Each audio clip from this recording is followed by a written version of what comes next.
बनारस के लोगों को ये बात समझ में आ गई कि सरकार से पहले बात की जानी चाहिए। भाई आप डायरेक्ट अपना आखिरी हथियार चला देंगे कि अनिश्चितकाल धरना बंद, फ्लॉप हुआ बनारस में, क्या हुआ?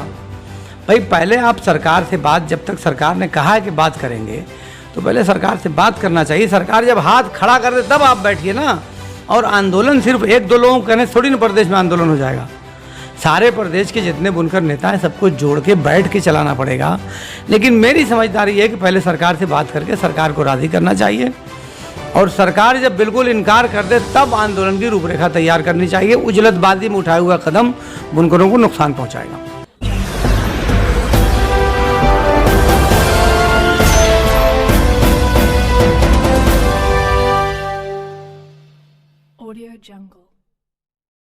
स्वागत है आपका पीटीएस न्यूज़ में। मैं मोहम्मद रेहान उत्तर प्रदेश से। हमारे जो शहर के पूर्व चेयरमैन अरशद जमाल हैं, आज उनके ऑफिस में हम आए हुए हैं और इनसे बात करेंगे कि यहाँ के बुनकरों के बारे में कि मतलब किस तरह से परेशानी और जैसे कि प्रोटेस्ट चल रहा हुआ है, तो इसके लिए हम इनसे बात करेंगे कि क्या ये मतलब कुछ सरकार की तरफ से कुछ मतलब सेवा मतलब मिली है या फिर कुछ मतलब बात हुई है इसके बारे में। देखिए, सरकार ने जितनी बात की थी हम लोगों से, जो मुलाकात सरकार से आखिरी जो मुलाकात हुई है, तो सरकार ने जितनी बात की थी उसमें से आधी बातें तो मान ली कि जुलाई तक का फ्लैट रेट में पैसा जमा हो रहा है। सरकार ने ये बहुत बात साफ तरीके से कही थी कि अगस्त से के बाद से जो भी नियम बनाएंगे हम उसमें ऐसी व्यवस्था बनाएंगे कि उसमें बुनकर भी दिक्कत में ना पड़े और सरकार के ऊपर भी ज़्यादा बोझ ना पड़े। तो वो बातचीत शुरू होनी थी, तब तक कुछ जगहों पर बनारस में और एक आध जगह और कुछ हड़ताल हो गया। तो हड़ताल के बाद से बातचीत का सिलसिला ख़त्म हो गया है। तो बनारस की हड़ताल तो ख़त्म हो गई है और टांडे में शायद हड़ताल अभी भी चल रही है। तो सरकार से बात करके सिलसिला शुरू किया जाना है। इसमें दरअसल सरकार का ये कहना है कि फ्लैट रेट हम देकर बिल्कुल आज़ादी नहीं दे सकते। कहीं ना कहीं सरकार चाहती है कि कुछ उसमें बिलिंग सिस्टम हो और उसमें सब्सिडी दी जाए। तो उसमें कुछ लोगों का ये कहना है कि नहीं, 75 किलोवाट तक सब्सिडी दी जानी चाहिए फ्लैट रेट में। कुछ लोगों का कहना ये है कि 5 किलोवाट के बुनकरों को फ्लैट में रेट में दे दिया जाए और 5 किलोवाट से जो ऊपर के हैं उनको सब्सिडी दे दी जाए। तो अब यही मामला चल रहा है। तो अब सरकार से मुझे उम्मीद है कि 1-2 दिन के अंदर कुछ बातचीत का सिलसिला शुरू होगा और बुनकरों को थोड़ा इंतजार करना चाहिए। इसमें यह है कि जगह जगह जो विद्युत विभाग के अधिकारी हैं वो कुछ जाति कर रहे हैं जो उन्हें नहीं करना चाहिए। देखिए, एक तो ये कि यहाँ उत्तर प्रदेश में सबसे ज़्यादा बिजली का रेट सबसे ज़्यादा यूपी में है। दिल्ली में 200 यूनिट वो फ्री बिजली दे रहे हैं सभी उपभोक्ताओं को। तो उत्तर प्रदेश सरकार भी बड़ी बड़ी बातें तो करती है मगर कुछ काम नहीं करती है। तो कुछ काम भी किया जाना चाहिए। आप दिल्ली की नकल ही कर लो, 200 यूनिट बिजली वो फ्री दे रहे हैं सभी लोगों के लिए। तो आप गरीब बुनकरों को भी कुछ इसी तरह की व्यवस्था बना दो कि 5 किलो तक के जो बुनकर हैं उनको फ्लैट रेट में बिजली दे दो।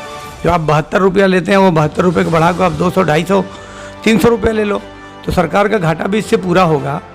मगर सरकार को कारोबार को बचाना चाहिए और सरकार को ये भी ध्यान रखना चाहिए कि बुनकरों द्वारा कपड़ा तैयार किए गए माल पे कभी भी कोई जीएसटी या किसी प्रकार का कोई टैक्स नहीं था। लेकिन जब से जीएसटी आया है, हम हज़ारों करोड़ रुपया जीएसटी उत्तर प्रदेश का बुनकर दे रहा है। तो अगर ये कारोबार बंद होता है तो जीएसटी का नुकसान भी तो सरकार को होगा। तो सरकार में जो पढ़े लिखे जो अधिकारी हैं उनको ये कैलकुलेशन करना चाहिए और सोचना समझना चाहिए कि कौन से काम में घाटा है, कौन से काम में नफ़ा है।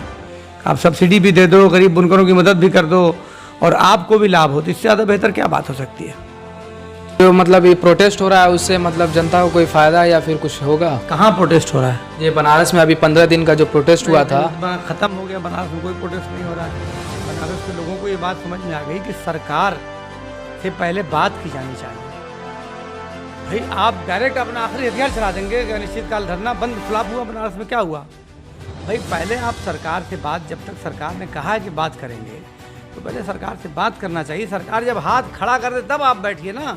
और आंदोलन सिर्फ 1-2 लोगों कहने थोड़ी ना प्रदेश में आंदोलन हो जाएगा। सारे प्रदेश के जितने बुनकर नेता हैं सबको जोड़ के बैठ के चलाना पड़ेगा। लेकिन मेरी समझदारी है कि पहले सरकार से बात करके सरकार को राज़ी करना चाहिए और सरकार जब बिल्कुल इनकार कर दे तब आंदोलन की रूपरेखा तैयार करनी चाहिए। उजलतबाजी में उठाया हुआ कदम बुनकरों को नुकसान पहुँचाएगा। जो बिजली का बकाया है उसके बारे में आप क्या कहना चाहेंगे? दरअसल बिजली का बकाया नहीं है। पहले तो इधर दिसंबर तक का तो फ्लैट रेट में पैसा जमा हुआ, फिर जनवरी से नया शासनादेश लागू हुआ। तो एक तो वो बकाया था, तो वो अब आदेश हो गया, वो जुलाई तक का फ्लैट रेट में जमा हो रहा है। बिल में जो बकाया आ रहा है वो बकाया दरअसल बुनकरों के नाम पर नहीं है, वो बकाया सरकार का बकाया है जो बुनकरों को बिल में शो कर रहा है। क्योंकि सरकार जैसे जैसे सब्सिडी देगी विद्युत विभाग को, वैसे वैसे जब वो खाते में जमा करेंगे तो वो हमारे बिलों से घटेगा। तो सरकार के लोगों ने विद्युत विभाग ने बहुत साफ ये बात कह दी है कि जुलाई तक का पैसा जो लोग जमा कर दें तो उनके बिल में जो सरचार्ज बकाया दिख रहा है उसे ख़त्म कर दिया जाएगा। जुलाई तक का सब लोग पैसा जमा कर दीजिए, जुलाई के बाद जो रणनीति तय होगी उस हिसाब से बात की जाएगी। लेकिन जुलाई तक का पैसा जमा कर देंगे तो जुलाई आपकी बिल का जो बकाया है वो धीरे धीरे सब खत्म हो जाएगा, उससे बुनकरों को कोई जिम्मेदारी नहीं। अब्दुल कलाम आज़ाद का फोटो लगा हुआ है, इसके बारे में क्या कहेंगे?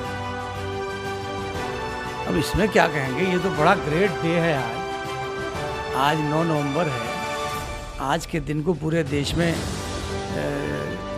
यौम तालीम के रूप में मनाया जाता है, शिक्षा दिवस के रूप में मनाया जाता है पूरे देश में, क्योंकि मौलाना अबुल कलाम आज़ाद का यौम विलादत है आज, यौम पैदाइश है उनका। तो चूँकि वो बहुत लंबे समय तक शिक्षा मंत्री रहे भारत सरकार के, और उन्हीं के ज़माने में चाहे ITI बना हो, चाहे IIM बना हो, जितने भी बड़े इंस्टीट्यूट हैं जिन्होंने पूरे दुनिया में नाम कमा रखा है, वो सारे के सारे मौलाना अबुल कलाम आज़ाद की ही देन है।